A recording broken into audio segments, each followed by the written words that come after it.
Have you ever just watched people for a second? Not in a weird, I'm following you in Target way. More like an, oh wow, that's interesting way. Like seriously, look around. The shoes people wear, the car they drive, the phone they had to upgrade, that $10 coffee they buy every morning like it's oxygen. And if you pay attention long enough, you start to notice something wild. People's money habits are on display all day, every day. And those habits, the tiny, boring, doesn't seem like a big deal choices, are the difference between people who end up feeling free and people who stay stressed about money forever. Now, here's the part that surprises most people. Getting stuck financially usually isn't about how much you make. I've met people making six figures who are still broke, anxious, and one minor setback from panic. And I've met people who make a normal income, who sleep fine at night, take vacations, and don't flinch when life happens. So what's the real difference? It's not luck. It's not magic. It's not some secret investment discord. It's the way they handle what they've got. So let me walk you through the biggest traps that keep people stuck and the simple habits that pull you out. And while you're listening, I want you to do one thing. Just notice which of these you've been doing without realizing it. Because awareness is the first upgrade. Trap number 1, drifting with no target. Imagine you hop in your car right now and you start driving. No GPS, no destination, just driving. Every road feels like the right one until 3 hours later you're out of gas, hungry, and somehow in a Waffle House parking lot. That's how most people handle money. They earn it, they spend it, they hope there's some left, but there's no clear why behind any of it. No target. And when you don't have a target, every choice feels equal. Buying the thing feels just as valid as saving the money because you don't know what you're aiming for. So the habit that fixes this is simple. Pick a goal. Start small if you need to. Save $1,000. Pay off this one credit card. Build 3 months of bills. A target gives your money a job. Not having a target allows your money to drift. Trap number 2. Acting shocked when life happens. You've heard people say, I didn't expect that bill. But bills are a part of life. Cars need repairs. Teeth need fixing. Jobs change. Kids get sick. Stuff breaks at the worst possible time because that's literally when stuff breaks. That's not rare. That's normal. The only reason it feels like an emergency is because there was no cushion. So when a surprise shows up, people scramble. They swipe a card. They borrow money. They fall behind. And then a tiny problem becomes a long-term mess. So here's the habit. Build a cushion. Even if it's small at first, a few $100s set aside turns a crisis into an inconvenience. Because instead of panic, you go, annoying, but handled. Trap number 3, not knowing where the money went.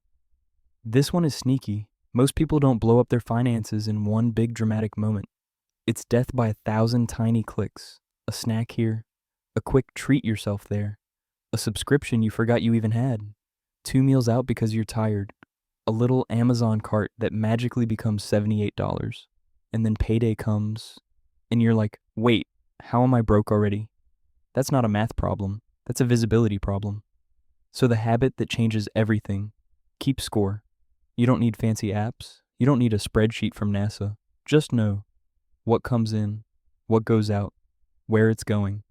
Because if you can't see it, you can't fix it. Trap number 4, choosing comfort now at the expense of comfort later.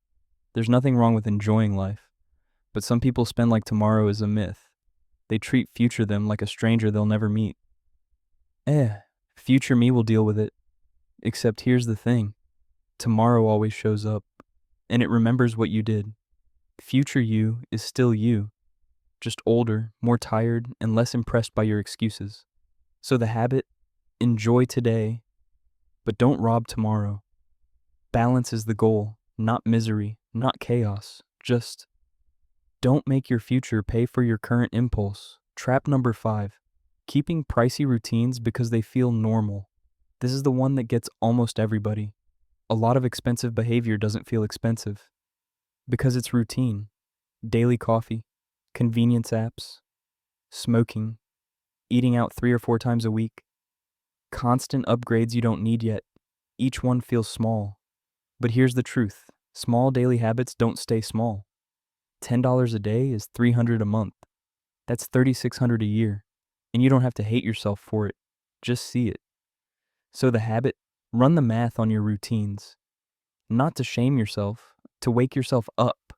Because once you see the total, you start choosing differently. Trap number 6, borrowing for the wrong reasons. Borrowing isn't evil. There's borrowing that helps you move forward, and borrowing that traps you. Debt that builds something that grows, education that pays you back, a business with real demand, a home you can afford, that can be useful. But borrowing for stuff that drops in value immediately, that's a fast lane to stress. Financing vacations, oversized cars, toys you don't need. You end up paying extra for something that's already losing value. So the habit, don't borrow for things that don't build your future. If it doesn't grow you, don't finance it. Trap number 7, spending to impress people who aren't paying your bills. This is one of the biggest traps on earth. A lot of folks buy things to look successful, not to be successful. They want to feel ahead in the eyes of other people. But that game never ends. There's always someone with a nicer car, a bigger house, a hotter vacation, a newer whatever. And it's expensive to keep playing catch up with strangers. Here's the funny part. People who actually have money usually don't need to prove anything. They care more about what their money does than what it shows. So the habit, don't perform with your wallet. You'll stay broke trying to win a contest nobody remembers tomorrow. Trap number 8, treating your future like the last priority. Most people get paid, then handle everything else first. Bills, fun, random stuff. And if there's anything left at the end, maybe they save it. But usually nothing is left, because life expands to fill whatever you allow. People who get ahead flip the order. They save first, automatically, then live on what remains. So the habit, pay your future first, even if it's a tiny amount. The size matters less than the consistency. Trap number 9, being frozen by fear or fooled by hype. Some people chase wild risks, trying to get rich fast. Other people are so scared they never let their money grow at all. Both paths keep you stuck. You don't need to gamble. You also don't need to hide forever. You need to learn smart risk. So the habit, respect risk, but don't be ruled by it. Slow, steady growth beats panic on either side. Trap number 10, living on one stream forever. If your only income comes from one paycheck, your whole life depends on that one pipe never clogging. That's pressure. People who become stable build extra streams over time. Side skills, weekend work, better certifications, investments, small businesses, not overnight. Gradually. So the habit, always look for a second way to earn. Even a small second stream changes the pressure in your life. Because now you're not one paycheck away from stress. Trap number 11, never learning the rules of the game. Money is a skill. And like any skill, if you stop learning, you fall behind. If you don't understand how money works, you become an easy target for bad deals, bad advice, and dumb decisions. So the habit, keep learning. A book here, a podcast there. Asking good questions. It compounds just like money does, bringing it home.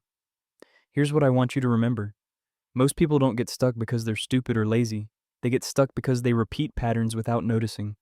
But once you notice, you can change them. And the change doesn't have to be dramatic. It's small choices done over and over. Having a target, keeping a cushion, knowing your numbers, thinking ahead, cutting routines that drain you, borrowing carefully, ignoring approval shopping, paying your future first, taking smart chances, building extra income, learning as you go. If you do those things, you won't just make money, you'll control it. And that's what freedom feels like. If this hit you in the face a little, good. Pick one trap you recognized and fix one habit this week. Not 10 habits. One. Because that's how people actually change. And if you want more videos like this, simple money rules that actually work in real life, you know what to do. Like, subscribe, and I'll see you in the next one.